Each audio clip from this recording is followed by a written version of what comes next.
Everybody, तो कैसे हैं आप सब? आई होप बहुत अच्छे होंगे। एंड मैं बहुत खुश हूँ, बहुत खुश, बहुत मतलब जान से भी ज़्यादा खुश, क्योंकि आज हमारे घर पे आई है एक प्यारी सी मेहमान, सबसे सुंदर, सबसे खूबसूरत और सबसे प्यारी, सबकी दुलारी। तो मैं जा रही हूँ आज उससे मिलने, और मैं आ गई हूँ हॉस्पिटल अपनी बहन से मिलने। अरे अपनी बहन की बेटी से मिलने, वही तो हुई है। मतलब मैं बन गई हूँ मासी, और मेरे सिवा भी आ गई है एक छोटी सी ननकी। ननकी हमारे घर पे सबसे छोटे लड़कियों को बोलते हैं, तो मेरे और मीमांसा के बाद यही हमारे घर की सबसे छोटी ननकी है, जिनके नाम को अब मैं सुनकर बहुत कंफ्यूज होने वाले हैं जब मेरे पापा बुलाएंगे ननकी ननकी बोलकर। तब मुझे समझ में ही नहीं आता किसको बुला रहा है, मुझे या उनको। तो यहाँ जैसे ही मैं हॉस्पिटल में इनकी, वैसे ही मैंने देखा मेरे जीजू अपनी लाडो को लेकर बैठे हैं और बहुत सारे सपने सजा रहे हैं। तो मैंने उनके सपने को अपने गोद में लिया, और फिर मैं भी थोड़े थोड़े सपने सजाने लगी। नहीं दोस्तों, मैं उसको गोद में लेकर और बहुत सारा प्यार किया, बहुत खुशी से उसको देख रही थी। इसको गोद लेने से पहले सोची नाच लेते हैं मस्त, फिर आराम से इसको गोद लेंगे। लेकिन मैं इतनी पागल थोड़ी थी, आज तो थोड़ा काम डाउन रखना था। दूसरों के घर के बच्चे के लिए मैं इतने सैक्रिफाइस करती थी, जब मैं खुद के घर के बच्चे को अपने गोद में ली तो मैं इतनी खुश थी कि मैं अपनी खुशी बता ही नहीं सकती, बिल्कुल नहीं बता सकती। और फिर मैं अपनी दीदी और उनकी बेटी को सुलाकर दोनों को मिलाने लगी कि क्या क्या चीज़ कॉमन है। तो मुझे कुछ कॉमन नहीं दिखा, क्योंकि ये तो मेरे पे गई थी ना, अपनी मासी पे। नहीं दोस्तों, ये अपने मम्मी पापा पे ही गई थी। आई एम जस्ट जोकिंग, मेरे बात को दिल पे आप ना ही ले तो बेहतर है। फिर यहाँ आई थी दीदी की टेक केयर करने वाली नर्स, और उनसे उनका हालचाल पूछ रही थी, और मैं भी थोड़ा उनके साथ फन करने लगी। हाँ, अपने पापा जैसे भी है, वो सब मिक्स है, मौसी भी है, पापा भी है।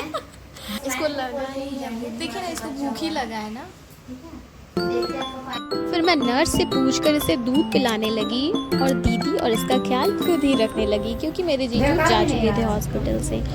फिर घर से धीरे धीरे सब लोग आने लगे, दीदी, भाभी और मेरा भाई। और फिर हम लोग हॉस्पिटल में ही बैठकर फन करने लगे, बातचीत होने लगी। और मामा लोग हैं, हमको खिलाने जाते हैं पेटरवार मिठाई लेके। और ये बच्ची इतनी साइलेंट, इतनी काम और इतनी पोलाइट थी, जैसे ये कितनी समझदार हो। बिल्कुल आराम से सबको देख रही थी, नो रोना धोना। हमारे जीजू है।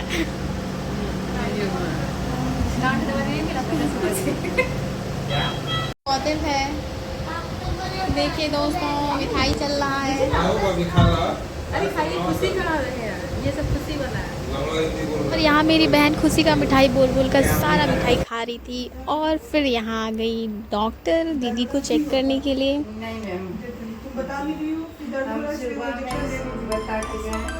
फिर हम यहाँ निकल पड़े अपनी मंजिल की ओर। मंजिल बोले तो सिटी स्टाइल। अब उसके लिए कुछ तो सरप्राइज बनता है, उसको कुछ तो देना था। हालांकि वो हम लोगों को ही सरप्राइज दी थी खुद आकर, लेकिन फिर भी कुछ तो देना ही था। तो फिर मैं उसके लिए कपड़े देखने लगी, उसके साइज़ के। लेकिन उसके साइज़ के कपड़े बड़े मुश्किल से ही यहाँ मिल रहे थे, क्योंकि यहाँ 1 मंथ 2 मंथ या साल भर के बच्चों के लिए ही थे, लेकिन उतनी छोटी बच्ची के लिए तो नहीं था।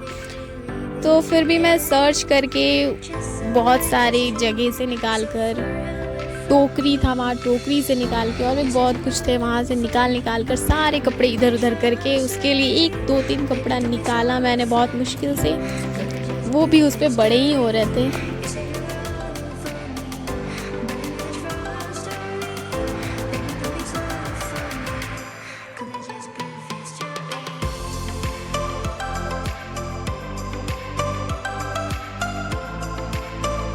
तो फाइनली हम आ गए बिलिंग करवाने। हम लोगों ने लिए थे टोटल 4 ड्रेसेस।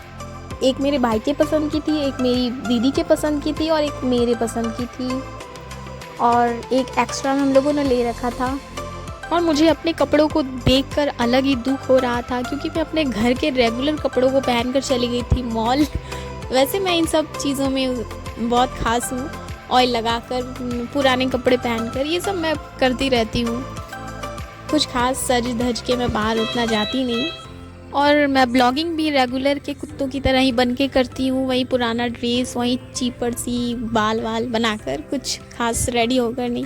तो यहाँ हम आ गए थे हॉस्पिटल में और हम लोगों ने इसे पहनाया अपना न्यू ड्रेस। हालांकि मम्मी मना कर रही थी इसे न्यू ड्रेस पहनाने से, क्योंकि हमारे यहाँ बच्चों को नया ड्रेस नहीं पहनाते हैं, पहले पुराना ही कोई ड्रेस पहनाते हैं, उसके बाद नया। फिर भी इनके ब्लडी रूल्स को कौन मानता है। मैं लड़ झगड़ के इसके नए ड्रेस को पहनाई, फिर मैंने इसको दूध पिलाया और फिर मैं चली आई घर पापा के साथ, क्योंकि बहुत रात हो चुकी थी और फिर मम्मी आने वाली थी वापस हॉस्पिटल में दीदी का ख्याल रखने के लिए। और मैं पहुंच गई थी घर और बहुत थक गई थी और काली तो बहुत हो गई थी, क्योंकि ये कोलियरी एरिया है, यहाँ थोड़ा भी बाहर निकलने पे शकल इतना कुत्तों के जैसा गंदा हो जाता है कि पूछो मत। तो फिर मैं फ़्रेश हो गई और बैठ गई खाने, क्योंकि मैं दिन भर कुछ नहीं खाई थी, बस वहीं कपड़े वपड़े घूमना उमना, उसको प्यार करना, यही सब कर रही थी बस। तो गाइज़ मैं चली डिनर करके आराम से सोने। आप सबको मेरा ब्लॉग कैसा लगा ज़रूर बताना, शेयर करना, और बाय, अपना ख्याल रखना।